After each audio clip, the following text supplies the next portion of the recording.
아까 제가 실례를 범한 것 같은데, 아까 제가 왔을 때 영재 스님 바로 이어서 저보고 말 없이 속이 없더라 나가서 얘기하라고 그래가지고 그것만 생각하고 있다가 이상하다 그랬습니다. 네, 그 두 분 말씀을 들으면서 그 명재 스님 이 걸레 얘기를 해서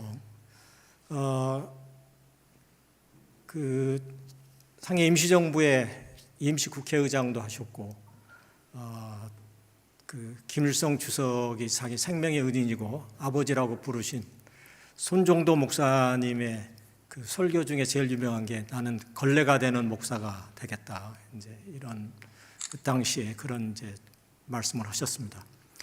40년 전 제가 그 목사 안수를 받을 때 와서 설교하신 목사님이 이승만 목사님이시라고, 초대 대통령 이름이 같긴 합니다만은 아버님이 감리교 목사로 평양에서 목회하시다가 공산당에 의해서 희생당했지만 그 이후에 빨갱이 목사라는 얘기를 들어가면서 미국에서 남북의 화해와 가교 역할을 하셨던 그분이 저에게 또 와서 걸레가 되라고 이렇게 목사 임시실에서 얘기를 했습니다. 사실 제가 목사가 되겠다고 할 때는 그 모 여자대학에서 그 배우자 희망 직업을 조사할 때 순경 아래 이발사 위 17위였습니다. 근데 이제 우리 아마 윤명 의원님은 그때 아마 조금 늦게 이제 목사가 되려고 할 때는 90년대에는 3위까지 올라간 적이 있어요. 요즘은 이제 그런 순위 따지는 게 하지 않습니다만은 하여간 요즘 그 개신교가 가장 정말 손가락질 받는 이제 목사가 지금 되고 말아서 사실 이 자리가 자선과 회개의 소리가 돼야 되는 자리가 돼야 되는데 갑자기 정치인을 향해서 뭐 역할 얘기를 하라고 그래서 사실 그 함 신부님 말씀하신 대로 똑같은 제가 하고 싶은 말씀 똑같은 얘기입니다. 종교 분리가 아니라 사실은 한 인간에게 있어서는 종교 일치가 돼야 된다 이런 말씀입니다. 제가 80년대 초 미국에서 유니온 신학대학에서 공부를 할 때 그 당시 사형 언도를 받고 세계 인권단체의 압력을 받아서 김대중 전 대통령께서 미국으로 망명을 오셨습니다.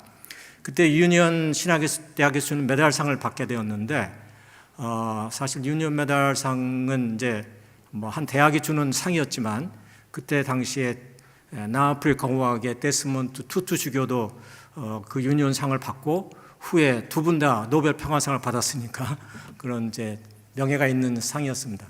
그때 김대중 이제 선생님께서 오셔서 말씀하시는 가운데 자신은 카톨릭 신자로서 정치에 대한 깊은 신념을 갖고 있다 이렇게 말씀을 하셨어요.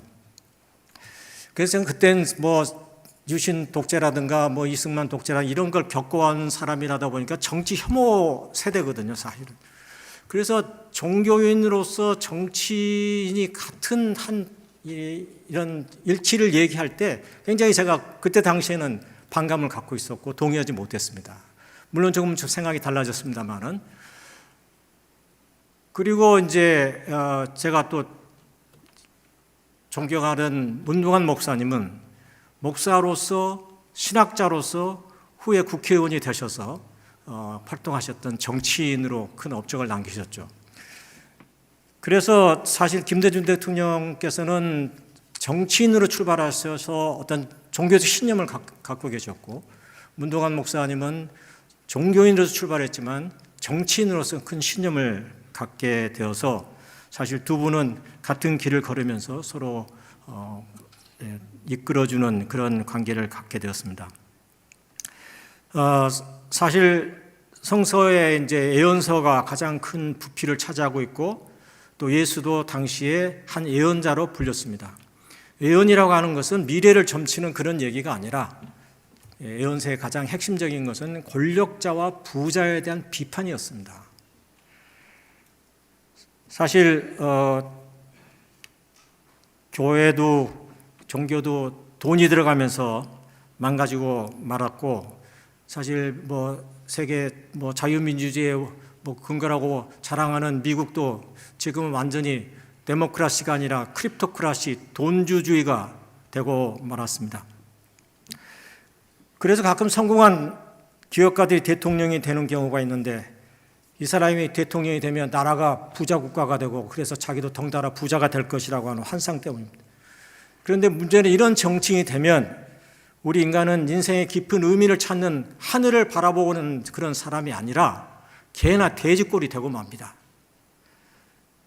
예전에는 종교의 힘이 강하였다지만 요즘은 SNS 시대의 정치가 훨씬 더 큰 영향력을 행사하고 있습니다. 제가 사는 지역도 그러지만 광화문 내거리에 상시적으로 걸리는 어느 당의 현수막을 보면 정말 혐오증이 일어나서 그냥 구역질이 올라올 만큼 정말 그런 혐오감을 갖게 되는데, 물론 거기에 현혹되는 국민도 문제이지만 우리 정치인들이 좀 더 국민을 좀 더 나은 사람으로, 읽으면 마음이 따뜻해지는 그런 현수막, 희망이 생기는 현수막, 서로가 서로를 향한 격려와 사랑이 넘치는 그런 현수막이, 문구가 좀 새겨지는 그런 현수막이 우리나라의 곳곳에 많이 걸렸으면 좋겠다는 제 당부의 말로 제 종교인 정치에 드리는 얘기로 역할을 마치겠습니다. 고맙습니다.